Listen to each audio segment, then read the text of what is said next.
Darcy's character, though he had assured her that respect for the father would always prevent his exposing the son.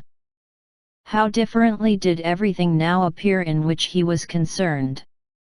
His attentions to Miss King were now the consequence of views solely and hatefully mercenary, and the mediocrity of her fortune proved no longer the moderation of his wishes, but his eagerness to grasp at anything. His behavior to herself could now have had no tolerable motive. He had either been deceived with regard to her fortune, or had been gratifying his vanity by encouraging the preference which she believed she had most incautiously shown.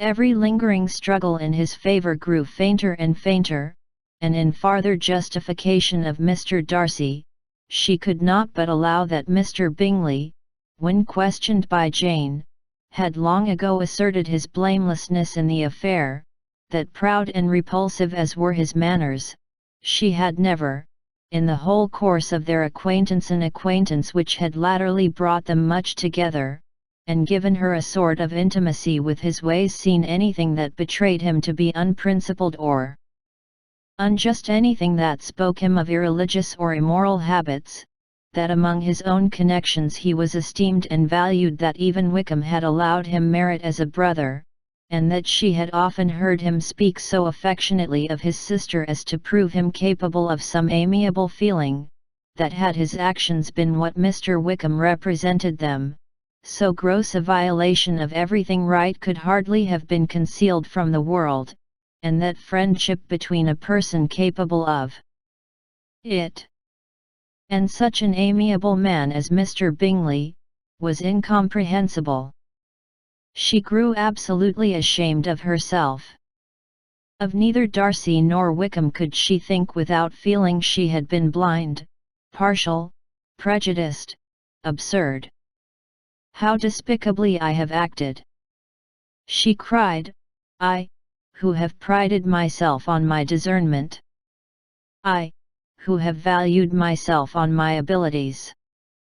Who have often disdained the generous candor of my sister, and gratified my vanity in useless or blamable mistrust. How humiliating is this discovery! Yet, how just a humiliation! Had I been in love, I could not have been more wretchedly blind. But vanity, not love, has been my folly. Pleased with the preference of one, and offended by the neglect of the other, on the very beginning of our acquaintance, I have courted prepossession and ignorance, and driven reason away, where either were concerned. Till this moment I never knew myself. From herself to Jane, from Jane to Bingley, her thoughts were in a line which soon brought to her recollection that Mr. 136. Darcy's explanation there had appeared very insufficient, and she read it again. Widely different was the effect of a second perusal. How could she deny that credit to his assertions in one instance, which she had been obliged to give in the other? He declared himself to be totally unsuspicious of her sister's attachment, and she could not help remembering what Charlotte's opinion had always been. Neither could she deny the justice of his description of Jane. She felt that Jane's feelings, though fervent, were little displayed, and that there was a constant complacency in her air and manner not often united with great sensibility. When she came to that part of the letter in which her family were mentioned in terms of such mortifying, yet merited reproach, her sense of shame was severe. The justice of the charge struck her too forcibly for denial, and the circumstances to which he particularly alluded as having passed at the Netherfield ball, and as confirming all his first disapprobation, could not have made a stronger impression on his mind than on hers. The compliment to herself and her sister was not unfelt. It soothed, but it could not console her for the contempt which had thus been self-attracted by the rest of her family, and as she considered that Jane's disappointment had in fact been the work of her nearest relations, and reflected how materially the credit of both must be hurt by such impropriety of conduct, she felt depressed beyond anything she had ever known before. After wandering along the lane for 2 hours, giving way to every variety of thought, reconsidering events, determining probabilities, and reconciling herself, as well as she could, to a change so sudden and so important, fatigue, and a recollection of her long absence, made her at length return home, and she entered the house with the wish of appearing cheerful as usual, and the resolution of repressing such reflections as must make her unfit for conversation. She was immediately told that the 2 gentlemen from Rosings had each called during her absence, Mr. Darcy, only for a few minutes, to take leave, but that Colonel Fitzwilliam had been sitting with them at least an hour, hoping for her return, and almost resolving to walk after her till she could be found. Elizabeth could but just affect concern in missing him, she really rejoiced at it. Colonel Fitzwilliam was no longer an object, she could think only of her letter. 137. Chapter 37. The 2 gentlemen left Rosings the next morning, and Mr. Collins, having been in waiting near the lodges, to make them his parting obeisance, was able to bring home the pleasing intelligence, of their appearing in very good health, and in as tolerable spirits as could be expected, after the melancholy scene so lately gone through at Rosings. To Rosings he then hastened, to console Lady Catherine and her daughter, and on his return brought back, with great satisfaction, a message from her ladyship, importing that she felt herself so dull as to make her very desirous of having them all to dine with her. Elizabeth could not see Lady Catherine without recollecting that, had she chosen it, she might by this time have been presented to her as her future niece, nor could she think, without a smile, of what her ladyship's indignation would have been. What would she have said? How would she have behaved? Were questions with which she amused herself. Their first subject was the diminution of the Rosings party. "I assure you, I feel it exceedingly," said Lady Catherine. "I believe no one feels the loss of friends so much as I do. But I am particularly attached to these young men, and know them to be so much attached to me. They were excessively sorry to go. But so they always are." The dear Colonel rallied his spirits tolerably till just at last, but Darcy seemed to feel it most acutely, more, I think, than last year. His attachment to Rosings certainly increases. Mr. Collins had a compliment, and an allusion to throw in here, which were kindly smiled on by the mother and daughter. Lady Catherine observed, after dinner, that Miss Bennet seemed out of spirits, and immediately accounting for it by herself, by supposing that she did not like to go home again so soon, she added, "But if that is the case, you must write to your mother and beg that you may stay a little longer. Mrs. Collins will be very glad of your company, I am sure." "I am much obliged to your ladyship for your kind invitation," replied Elizabeth, "but it is not in my power to accept it. I must be in town next Saturday." "Why, at that rate, you will have been here only 6 weeks. I expected you to stay 2 months. I told Mrs. Collins so before you came. There can be no occasion for your going so soon. Mrs. Bennet could certainly spare you for another fortnight. But my father cannot. He wrote last week to hurry my return." "Oh! Your father of course may spare you, if your mother can. Daughters are never of so much consequence to a father. And if you will stay another month complete, it will be in my power to take one of you as far as London, for I am going there early in June, for a week, and as Dawson does not object to the barouche box, there will be very good room for one of you, and indeed, if the weather should happen to be cool, I should not object to taking you both, as you are neither of you large. You are all kindness, madam, but I believe we must abide by our original plan." Lady Catherine seemed resigned. Mrs. Collins, 138.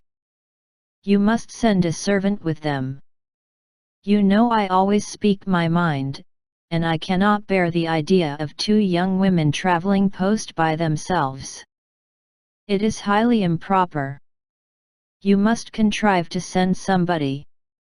I have the greatest dislike in the world to that sort of thing. Young women should always be properly guarded and attended, according to their situation in life. When my niece Georgiana went to Ramsgate last summer, I made a point of her having 2 men servants go with her. Miss Darcy, the daughter of Mr. Darcy of Pemberley, and Lady Anne, could not have appeared with propriety in a different manner. I am excessively attentive to all those things. You must send John with the young ladies, Mrs. Collins.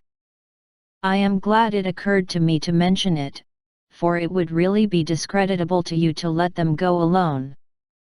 My uncle is to send a servant for us." "Oh! Your uncle? He keeps a manservant, does he? I am very glad you have somebody who thinks of these things. Where shall you change horses?" "Oh! Bromley, of course. If you mention my name at the bell, you will be attended to."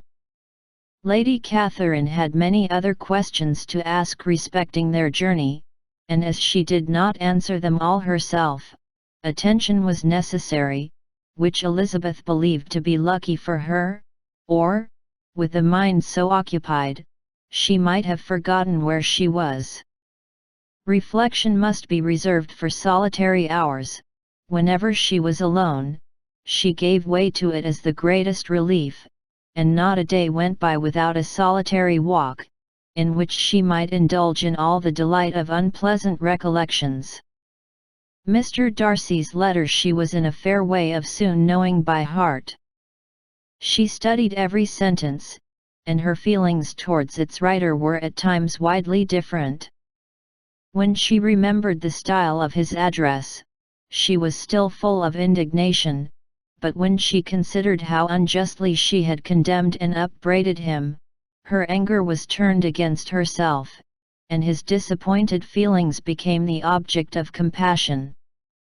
His attachment excited gratitude, his general character respect, but she could not approve him, nor could she for a moment repent her refusal, or feel the slightest inclination ever to see him again. In her own past behavior, there was a constant source of vexation and regret, and in the unhappy defects of her family, a subject of yet heavier chagrin. They were hopeless of remedy. Her father, contented with laughing at them, would never exert himself to restrain the wild giddiness of his youngest daughters, and her mother, with manners so far from right herself, was entirely insensible of the evil. Elizabeth had frequently united with Jane in an endeavour to check the imprudence of Catherine and Lydia, but while they were supported by their mother's indulgence, what chance could there be of improvement? Catherine, weak-spirited, irritable, and completely under Lydia's guidance, had been always affronted by their advice, and Lydia, self-willed and careless, would scarcely give them a hearing. They were ignorant, idle, and vain. While there was an officer in Meryton, they would flirt with him, and while Meryton was within a walk of Longbourn, 139, they would be going there forever. Anxiety on Jane's behalf was another prevailing concern, and Mr. Darcy's explanation, by restoring Bingley to all her former good opinion, heightened the sense of what Jane had lost. His affection was proved to have been sincere, and his conduct cleared of all blame, unless any could attach to the implicitness of his confidence in his friend. How grievous then was the thought that, of a situation so desirable in every respect, so replete with advantage, so promising for happiness, Jane had been deprived, by the folly and indecorum of her own family. When to these recollections was added the development of Wickham's character, it may be easily believed that the happy spirits which had seldom been depressed before, were now so much affected as to make it almost impossible for her to appear tolerably cheerful. Their engagements at Rosings were as frequent during the last week of her stay as they had been at first.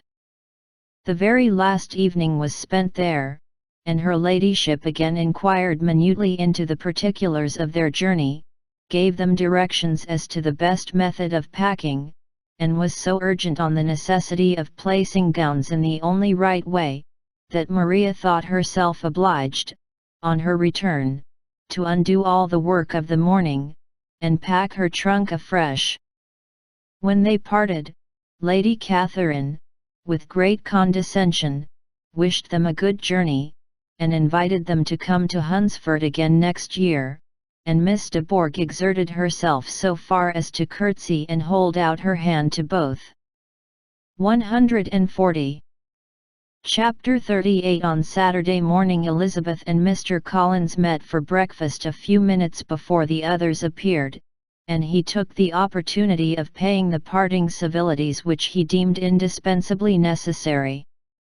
"I know not, Miss Elizabeth," said he, "whether Mrs. Collins has yet expressed her sense of your kindness in coming to us, but I am very certain you will not leave the house without receiving her thanks for it.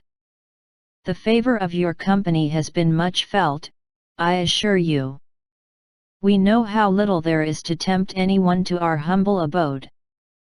Our plain manner of living, our small rooms and few domestics, and the little we see of the world, must make Hunsford extremely dull to a young lady like yourself, but I hope you will believe us grateful for the condescension, and that we have done everything in our power to prevent your spending your time unpleasantly." Elizabeth was eager with her thanks and assurances of happiness. She had spent 6 weeks with great enjoyment, and the pleasure of being with Charlotte, and the kind attentions she had received, must make her feel the obliged. Mr. Collins was gratified, and with a more smiling solemnity replied, "It gives me great pleasure to hear that you have passed your time not disagreeably. We have certainly done our best, and most fortunately having it in our power to introduce you to very superior society, and, from our connection with Rosings, the frequent means of varying the humble home scene, I think we may flatter ourselves that your Hunsford visit cannot have been entirely irksome. Our situation with regard to Lady Catherine's family is indeed the sort of extraordinary advantage and blessing which few can boast. You see on what a footing we are. You see how continually we are engaged there. In truth I must acknowledge that, with all the disadvantages of this humble parsonage, I should not think anyone abiding in it an object of compassion, while they are sharers of our intimacy at Rosings." Words were insufficient for the elevation of his feelings, and he was obliged to walk about the room, while Elizabeth tried to unite civility and truth in a few short sentences. "You may, in fact, carry a very favourable report of us into Hertfordshire, my dear cousin. I flatter myself at least that you will be able to do so. Lady Catherine's great attentions to Mrs. Collins you have been a daily witness of, and altogether I trust it does not appear that your friend has drawn an unfortunate but on this point it will be as well to be silent. Only let me assure you, my dear Miss Elizabeth, that I can from my heart most cordially wish you equal felicity in marriage. My dear Charlotte and I have but one mind and one way of thinking. There is in everything a most remarkable resemblance of character and ideas between us. We seem to have been designed for each other." Elizabeth could safely say that it was a great happiness where that was the case, and with equal sincerity could add, that she firmly believed and rejoiced in his domestic comforts. She was 141. Not sorry, however, to have the recital of them interrupted by the lady from whom they sprang. Poor Charlotte! It was melancholy to leave her to such society. But she had chosen it with her eyes open, and though evidently regretting that her visitors were to go, she did not seem to ask for compassion. Her home and her housekeeping, her parish and her poultry, and all their dependent concerns, had not yet lost their charms. At length the chaise arrived, the trunks were fastened on, the parcels placed within, and it was pronounced to be ready. After an affectionate parting between the friends, Elizabeth was attended to the carriage by Mr. Collins, and as they walked down the garden he was commissioning her with his best respects to all her family, not forgetting his thanks for the kindness he had received at Longbourn in the winter, and his compliments to Mr. and Mrs. Gardiner, though unknown. He then handed her in, Maria followed, and the door was on the point of being closed, when he suddenly reminded them, with some consternation, that they had hitherto forgotten to leave any message for the ladies at Rosings. "But," he added, "you will of course wish to have your humble respects delivered to them, with your grateful thanks for their kindness to you while you have been here." Elizabeth made no objection, the door was then allowed to be shut, and the carriage drove off. "Good gracious!" cried Maria, after a few minutes' silence, "it seems but a day or two since we first came. And yet how many things have happened!" "A great many indeed," said her companion with a sigh. "We have dined 9 times at Rosings, besides drinking tea there twice. How much I shall have to tell!" Elizabeth added privately, "and how much I shall have to conceal." Their journey was performed without much conversation, or any alarm, and within 4 hours of their leaving Hunsford they reached Mr. Gardiner's house, where they were to remain a few days. Jane looked well, and Elizabeth had little opportunity of studying her spirits, amidst the various engagements which the kindness of her aunt had reserved for them. But Jane was to go home with her, and at Longbourn there would be leisure enough for observation. It was not without an effort, meanwhile, that she could wait even for Longbourn, before she told her sister of Mr. Darcy's proposals. To know that she had the power of revealing what would so exceedingly astonish Jane, and must, at the same time, so highly gratify whatever of her own vanity she had not yet been able to reason away, was such a temptation to openness as nothing could have conquered but the state of indecision in which she remained as to the extent of what she should communicate, and her fear, if she once entered on the subject, of being hurried into repeating something of Bingley which might only grieve her sister further. 142. Chapter 39. It was the second week in May, in which the 3 young ladies set out together from Grasachich Street for the town of in Hertfordshire, and, as they drew near the appointed inn where Mr. Bennet's carriage was to meet them, they quickly perceived, in token of the coachman's punctuality, both Kitty and Lydia looking out of a dining room upstairs. These 2 girls had been above an hour in the place, happily employed in visiting an opposite milliner, watching the sentinel on guard, and dressing a salad and cucumber. After welcoming their sisters, they triumphantly displayed a table set out with such cold meat as an inn larder usually affords, exclaiming, "Is not this nice? Is not this an agreeable surprise? And we mean to treat you all, added Lydia, but you must lend us the money, for we have just spent ours at the shop out there. Then, showing her purchases, look here, I have bought this bonnet. I do not think it is very pretty, but I thought I might as well buy it as not. I shall pull it to pieces as soon as I get home, and see if I can make it up any better.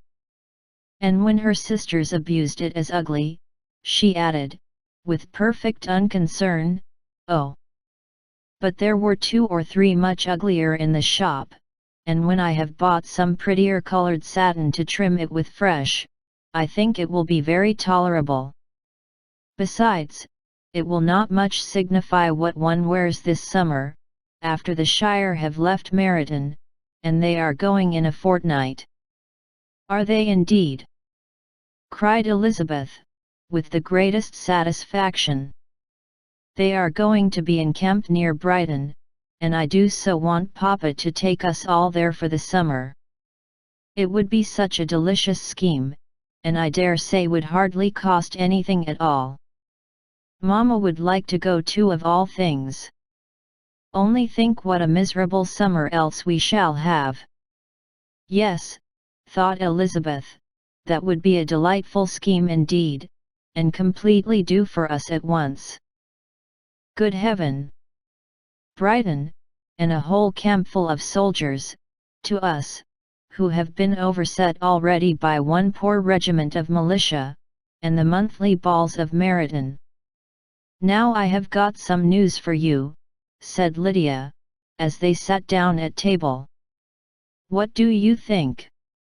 It is excellent news, capital news, and about a certain person we all like. Jane and Elizabeth looked at each other, and the waiter was told he need not stay. Lydia laughed, and said, that is just like your formality and discretion. You thought the waiter must not hear, as if he cared. I dare say he often hears worse things said than I am going to say. But he is an ugly fellow. I am glad he is gone. I never saw such a long chin in my life. Well, but now for my news. It is about dear Wickham, too good for the waiter, is it not? There is no danger of Wickham's marrying Mary King. There's for you. She is gone down to her uncle at Liverpool, gone to stay. Wickham is safe. And Mary King is safe, added Elizabeth, safe from a connection imprudent as to fortune. She is a great fool for going away, if she liked him. But I hope there is no strong 143 attachment on either side, said Jane. I am sure there is not on his. I will answer for it. He never cared 3 straws about her. Who could about such a nasty little freckled thing? Elizabeth was shocked to think that, however incapable of such coarseness of expression herself, the coarseness of the sentiment was little other than her own breast had harbored and fancied liberal. As soon as all had ate, and the elder ones paid, the carriage was ordered, and after some contrivance, the whole party, with all their boxes, work-bags, and parcels, and the unwelcome addition of Kitty's and Lydia's purchases, were seated in it. How nicely we are all crammed in, cried Lydia. I am glad I bought my bonnet, if it is only for the fun of having another bandbox. Well, now let us be quite comfortable and snug, and talk and laugh all the way home. And in the first place, let us hear what has happened to you all since you went away. Have you seen any pleasant men? Have you had any flirting? I was in great hopes that one of you would have got a husband before you came back. Jane will be quite an old maid soon, I declare. She is almost 23. Lord, how ashamed I should be of not being married before 23. My Aunt Phillips wants you so to get husbands, you can't think. She says Lizzie had better have taken Mr. Collins, but I do not think there would have been any fun in it. Lord! How I should like to be married before any of you, and then I would chaperone you about to all the balls. Dear me! We had such a good piece of fun the other day at Colonel Forster's. Kitty and me were to spend the day there, and Mrs. Forster promised to have a little dance in the evening. By the by, Mrs. Forster and me are such friends, and so she asked the two Harringtons to come, but Harriet was ill, and so Pen was forced to come by herself, and then, what do you think we did? We dressed up Chamberlain in woman's clothes on purpose to pass for a lady. Only think what fun! Not a soul knew of it, but Colonel and Mrs. Forster, and Kitty, and me, except my aunt, for we were forced to borrow one of her gowns, and you cannot imagine how well he looked. When Denny, and Wickham, and Pratt, and 2 or 3 more of the men came in, they did not know him in the least. Lord! How I laughed! And so did Mrs. Forster. I thought I should have died. And that made the men suspect something, and then they soon found out what was the matter. With such kinds of histories of their parties and good jokes, did Lydia, assisted by Kitty's hints and additions, endeavour to amuse her companions all the way to Longbourn. Elizabeth listened as little as she could, but there was no escaping the frequent mention of Wickham's name. Their reception at home was most kind. Mrs. Bennet rejoiced to see Jane in undiminished beauty, and more than once during dinner did Mr. Bennet say voluntarily to Elizabeth, "I am glad you are come back, Lizzie." Their party in the dining room was large, for almost all the Lucases came to meet Maria and hear the news, and various were the subjects that occupied them. Lady Lucas was inquiring of Maria, after the welfare and poultry of her eldest daughter, Mrs. 144. Bennet was doubly engaged, on one hand collecting an account of the present fashions from Jane, who sat some way below her, and, on the other, retailing them all to the younger Lucases, and Lydia, in a voice rather louder than any other person's, was enumerating the various pleasures of the morning to anybody who would hear her. "Oh, Mary," said she, "I wish you had gone with us, for we had such fun.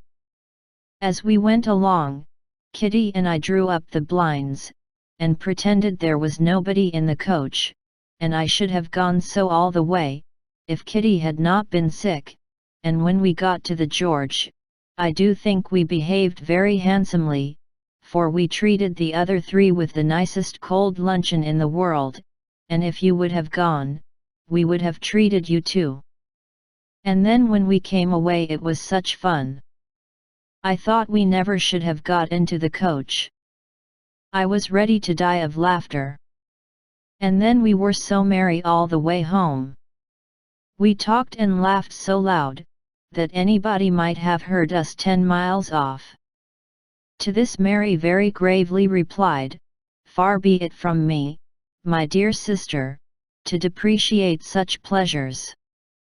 They would doubtless be congenial with the generality of female minds. But I confess they would have no charms for me. I should infinitely prefer a book." But of this answer Lydia heard not a word. She seldom listened to anybody for more than half a minute, and never attended to Mary at all. In the afternoon Lydia was urgent with the rest of the girls to walk to Meryton, and to see how everybody went on, but Elizabeth steadily opposed the scheme. It should not be said that the Miss Bennets could not be at home half a day before they were in pursuit of the officers. There was another reason too for her opposition. She dreaded seeing Mr. Wickham again, and was resolved to avoid it as long as possible. The comfort to her of the regiment's approaching removal was indeed beyond expression. In a fortnight they were to go, and once gone, she hoped there could be nothing more to plague her on his account. She had not been many hours at home before she found that the Brighton scheme, of which Lydia had given them a hint at the inn, was under frequent discussion between her parents. Elizabeth saw directly that her father had not the smallest intention of yielding, but his answers were at the same time so vague and equivocal, that her mother, though often disheartened, had never yet despaired of succeeding at last. 145. Chapter 40. Elizabeth's impatience to acquaint Jane with what had happened could no longer be overcome, and at length, resolving to suppress every particular in which her sister was concerned, and preparing her to be surprised, she related to her the next morning the chief of the scene between Mr. Darcy and herself. Miss Bennet's astonishment was soon lessened by the strong sisterly partiality which made any admiration of Elizabeth appear perfectly natural, and all surprise was shortly lost in other feelings. She was sorry that Mr. Darcy should have delivered his sentiments in a manner so little suited to recommend them, but still more was she grieved for the unhappiness which her sister's refusal must have given him. His being so sure of succeeding was wrong, said she, and certainly ought not to have appeared, but consider how much it must increase his disappointment. Indeed, replied Elizabeth, I am heartily sorry for him, but he has other feelings, which will probably soon drive away his regard for me. You do not blame me, however, for refusing him. Blame you? Oh, no. But you blame me for having spoken so warmly of Wickham. No, I do not know that you were wrong in saying what you did. But you will know it, when I tell you what happened the very next day.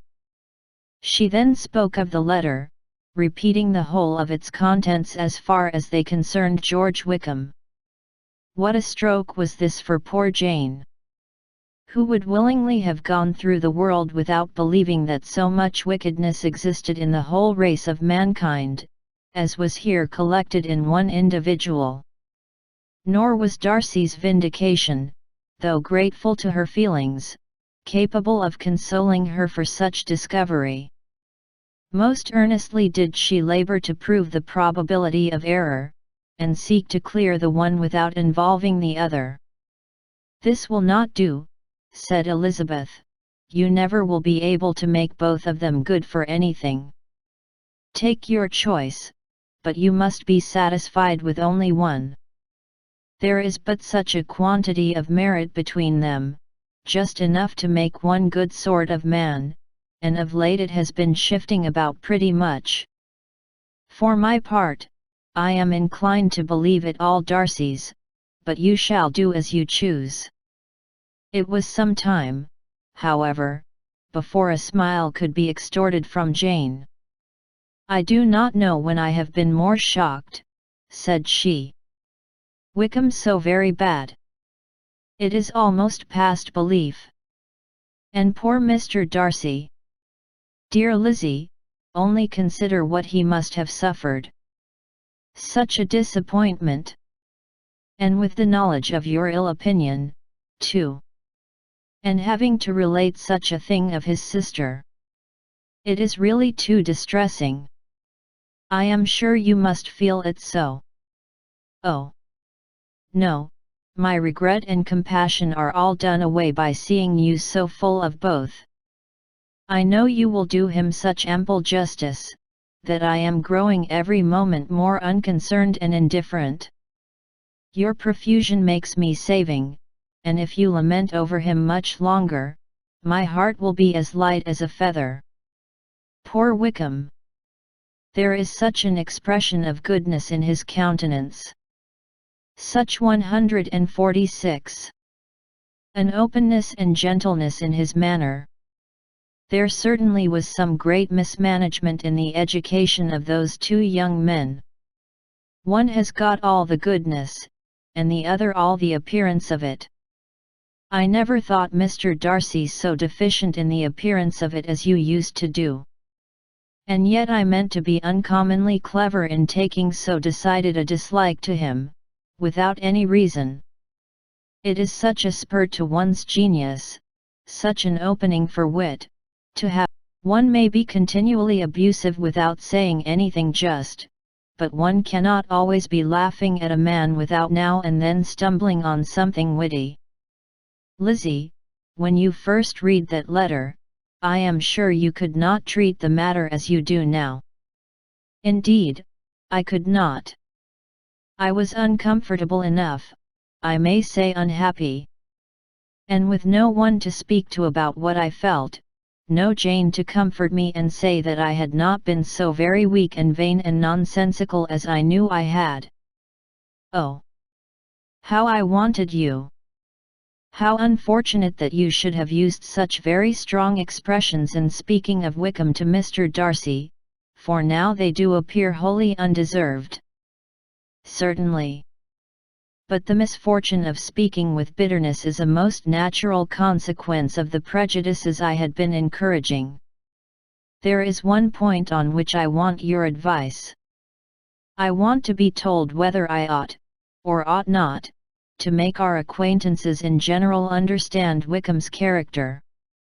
Miss Bennet paused a little, and then replied, "Surely there can be no occasion for exposing him so dreadfully." "What is your opinion?"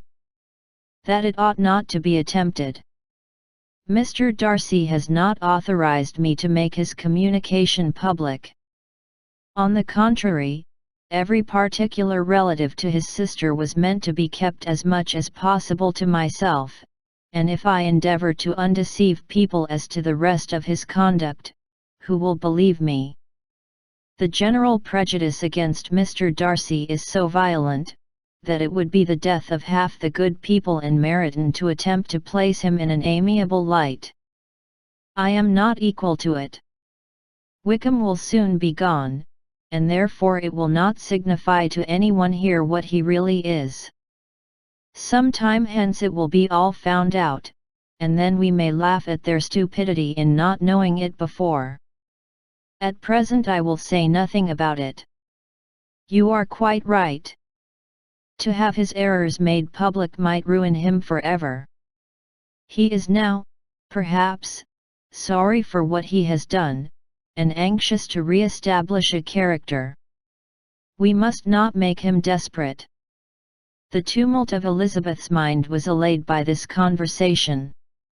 She had got rid of two of the secrets which had weighed on her for a fortnight, and was certain of a willing listener in Jane, whenever she might wish to talk again of either. But there was still something lurking behind, of which prudence forbade the disclosure. She dared not relate the other half of Mr. Darcy's letter, nor explain to her sister how sincerely she had been valued by her friend. Here was knowledge in which no one could partake, and she was sensible that nothing less than a perfect understanding between the parties could justify her in throwing off this last encumbrance of mystery. "And then," said she, 147. "If that very improbable event should ever take place, I shall merely be able to tell what Bingley may tell in a much more agreeable manner himself. The liberty of communication cannot be mine till it has lost all its value." She was now, on being settled at home, at leisure to observe the real state of her sister's spirits. Jane was not happy. She still cherished a very tender affection for Bingley. Having never even fancied herself in love before, her regard had all the warmth of first attachment, and, from her age and disposition, greater steadiness than most first attachments often boast, and so fervently did she value his remembrance, and prefer him to every other man, that all her good sense, and all her attention to the feelings of her friends, were requisite to check the indulgence of those regrets which must have been injurious to her own health and their tranquillity. "Well, Lizzie," said Mrs. Bennet one day, "what is your opinion now of this sad business of Jane's?" "For my part, I am determined never to speak of it again to anybody. I told my sister Phillips so the other day. But I cannot find out that Jane saw anything of him in London. Well, he is a very undeserving young man, and I do not suppose there's the least chance in the world of her ever getting him now. There is no talk of his coming to Netherfield again in the summer, and I have inquired of everybody, too, who is likely to know. I do not believe he will ever live at Netherfield any more. Oh well. It is just as he chooses. Nobody wants him to come.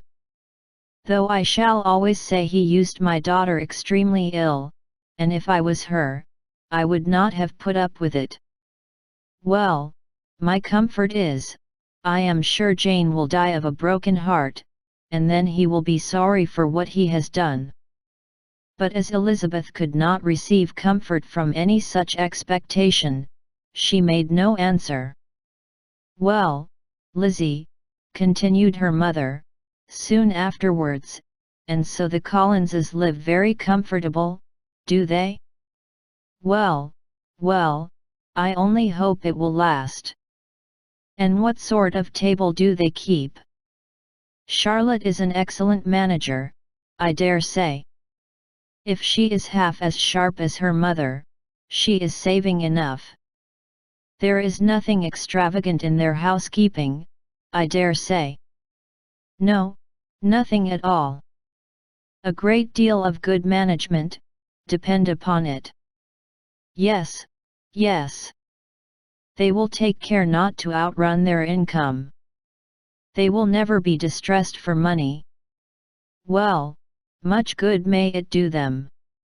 And so, I suppose, they often talk of having Longbourn when your father is dead. They look upon it as quite their own, I dare say, whenever that happens. It was a subject which they could not mention before me. No, it would have been strange if they had, but I make no doubt they often talk of it between themselves. Well, if they can be easy with an estate that is not lawfully their own, so much the better. I should be ashamed of having one that was only entailed on me. 148. Chapter 41. The first week of their return was soon gone. The second began. It was the last of the regiment's stay in Meryton, and all the young ladies in the neighbourhood were drooping apace. The dejection was almost universal. The elder Miss Bennets alone were still able to eat, drink, and sleep, and pursue the usual course of their employments. Very frequently were they reproached for this insensibility by Kitty and Lydia, whose own misery was extreme, and who could not comprehend such hard-heartedness in any of the family. Good heaven! What is to become of us? What are we to do? Would they often exclaim in the bitterness of woe. How can you be smiling so, Lizzie? Their affectionate mother shared all their grief. She remembered what she had herself endured on a similar occasion, 25 years ago. I am sure, said she, I cried for 2 days together when Colonel Miller's regiment went away. I thought I should have broken my heart. I am sure I shall break mine, said Lydia. If one could but go to Brighton, observed Mrs. Bennet. Oh, yes, if one could but go to Brighton. But Papa is so disagreeable. A little sea bathing would set me up forever. And my Aunt Phillips is sure it would do me a great deal of good, added Kitty. Such were the kind of lamentations resounding perpetually through Longbourn House. Elizabeth tried to be diverted by them, but all sense of pleasure was lost in shame. She felt anew the justice of Mr. Darcy's objections, and never had she been so much disposed to pardon his interference in the views of his friend. But the gloom of Lydia's prospect was shortly cleared away, for she received an invitation from Mrs. Forster, the wife of the colonel of the regiment, to accompany her to Brighton. This invaluable friend was a very young woman, and very lately married. A resemblance in good humour and good spirits had recommended her and Lydia to each other, and out of their 3 months' acquaintance they had been intimate too. The rapture of Lydia on this occasion, her adoration of Mrs. Forster, the delight of Mrs. Bennet, and the mortification of Kitty, are scarcely to be described. Wholly inattentive to her sister's feelings, Lydia flew about the house in restless ecstasy, calling for everyone's congratulations, and laughing and talking with more violence than ever, whilst the luckless Kitty continued in the parlour repined at her fate in terms as unreasonable as her accent was peevish. "I cannot see why Mrs. Forster should not ask me as well as Lydia," said she, "though I am not her particular friend. I have just as much right to be asked as she has, and more too, for I am 2 years older." In vain did Elizabeth attempt to make her reasonable, and Jane to make her resigned. As for Elizabeth herself, this invitation was so far from exciting in her the same feelings as in her mother and Lydia, that she considered it as the death warrant of all possibility of common sense for the latter, and detestable as such a step must make her were it known, she 149. Could not help secretly advising her father not to let her go. She represented to him all the improprieties of Lydia's general behaviour, the little advantage she could derive from the friendship of such a woman as Mrs. Forster, and the probability of her being yet more imprudent with such a companion at Brighton, where the temptations must be greater than at home. He heard her attentively, and then said, "Lydia will never be easy until she has exposed herself in some public place or other, and we can never expect her to do it with so little expense or inconvenience to her family as under the present circumstances. If you were aware," said Elizabeth, "of the very great disadvantage to us all which must arise from the public notice of Lydia's unguarded and imprudent manner, nay, which has already arisen from it, I am sure you would judge differently in the affair." "Already arisen?" repeated Mr. Bennet. "What, has she frightened away some of your lovers?" "Poor little Lizzie! But do not be cast down. Such squeamish youths as cannot bear to be connected with a little absurdity are not worth a regret. Come, let me see the list of pitiful fellows who have been kept aloof by Lydia's folly." "Indeed you are mistaken. I have no such injuries to resent. It is not of particular, but of general evils, which I am now complaining. Our importance, our respectability in the world must be affected by the wild volatility, the assurance and disdain of all restraint which mark Lydia's character. Excuse me, for I must speak plainly.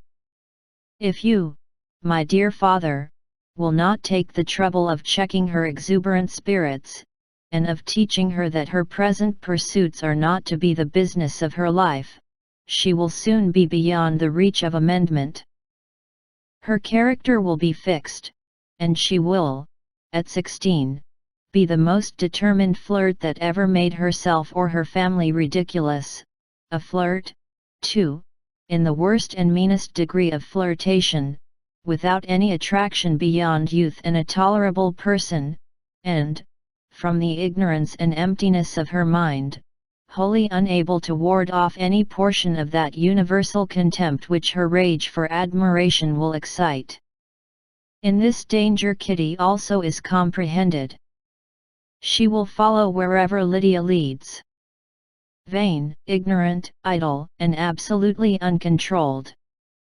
Oh! My dear father, can you suppose it possible that they will not be censured and despised wherever they are known, and that their sisters will not be often involved in the disgrace? Mr. Bennet saw that her whole heart was in the subject, and affectionately taking her hand said in reply, Do not make yourself uneasy, my love. Wherever you and Jane are known you must be respected and valued, and you will not appear to less advantage for having a couple of, or I may say, 3 very silly sisters. We shall have no peace at Longbourn if Lydia does not go to Brighton. Let her go, then. Colonel Forster is a sensible man, and will keep her out of any real mischief, and she is luckily too poor to be an object of prey to anybody. At Brighton she will be of less importance even as a common flirt than she has been here. The officers will find women better worth their notice. Let us hope, therefore, that her being there may 150 teach her her own insignificance.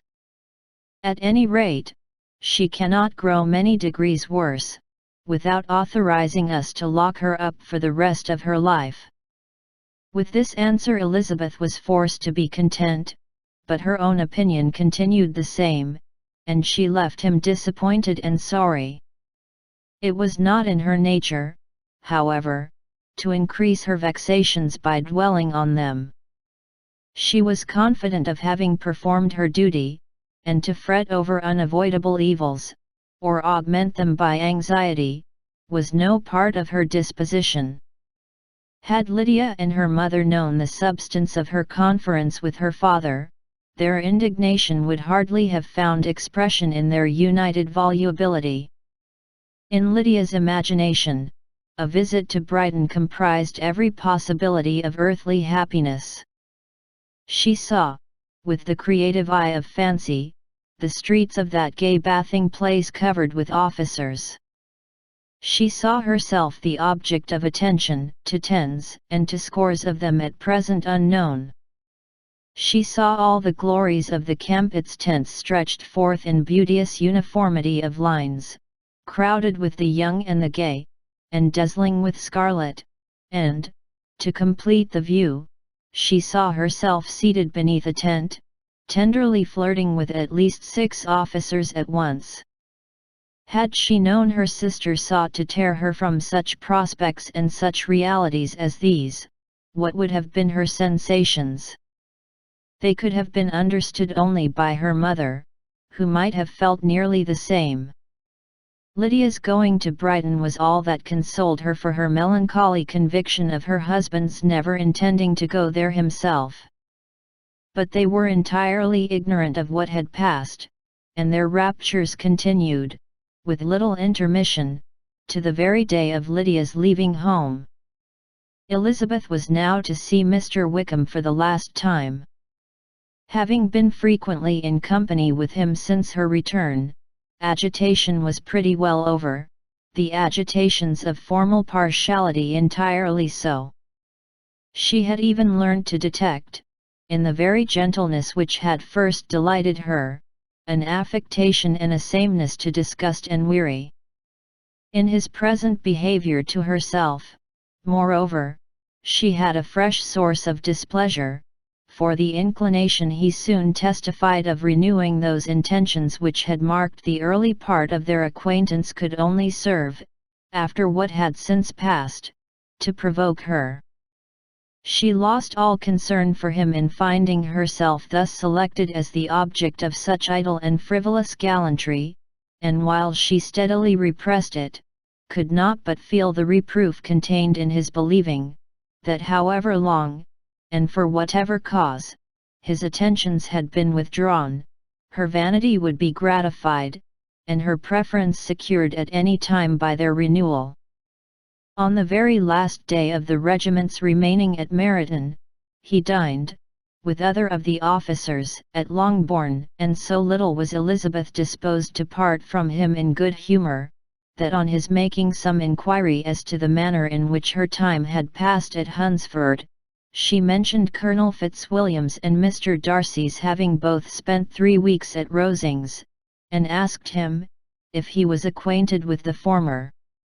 He looked surprised, displeased, alarmed, but with a 151 moments recollection and a returning smile, replied, that he had formerly seen him often, and, after observing that he was a very gentlemanlike man, asked her how she had liked him.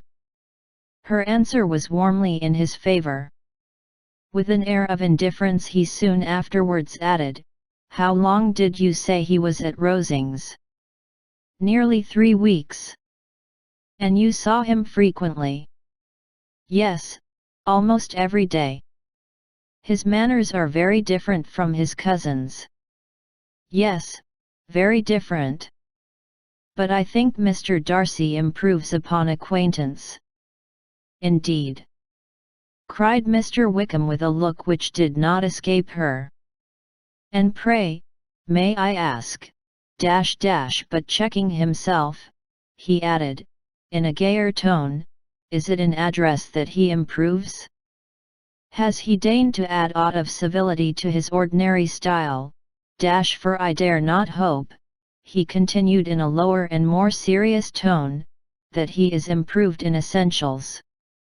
"Oh, no," said Elizabeth. "In essentials, I believe, he is very much what he ever was."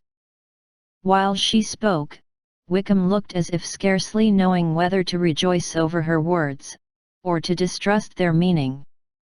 There was a something in her countenance which made him listen with an apprehensive and anxious attention, while she added, "When I said that he improved on acquaintance, I did not mean that his mind or his manners were in a state of improvement, but that, from knowing him better, his disposition was better understood."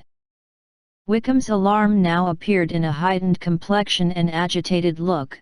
For a few minutes he was silent, till, shaking off his embarrassment, he turned to her again, and said in the gentlest of accents, "You, who so well know my feeling towards Mr. Darcy, will readily comprehend how sincerely I must rejoice that he is wise enough to assume even the appearance of what is right.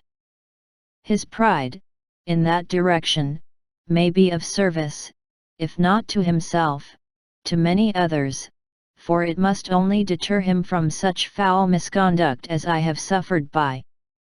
I only fear that the sort of cautiousness to which you, I imagine, have been alluding, is merely adopted on his visits to his aunt, of whose good opinion and judgment he stands much in awe.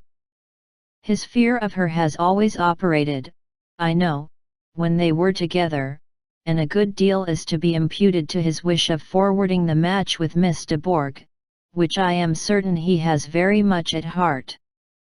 Elizabeth could not repress a smile at this, but she answered only by a slight inclination of the head. She saw that he wanted to engage her on the old subject of his grievances, and she was in no humour to indulge him. The rest of the evening passed with the appearance, on his side, of usual cheerfulness, but with no further attempt to distinguish Elizabeth, and they parted at last with mutual civility, and possibly a mutual desire of never meeting again. When the party broke up, Lydia returned with Mrs. Forster to Meryton, from whence they were to set out early the next morning. The separation between her and her family was rather noisy than pathetic. Kitty was the only one who shed tears, but she did weep from vexation and envy. Mrs. Bennet was diffuse in her good wishes for the felicity of her daughter, and impressive in her injunctions 152. That she should not miss the opportunity of enjoying herself as much as possible, advice which there was every reason to believe would be well attended to, and in the clamorous happiness of Lydia herself in bidding farewell, the more gentle adieus of her sisters were uttered without being heard. 153. Chapter 42. Had Elizabeth's opinion been all drawn from her own family, she could not have formed a very pleasing opinion of conjugal felicity or domestic comfort.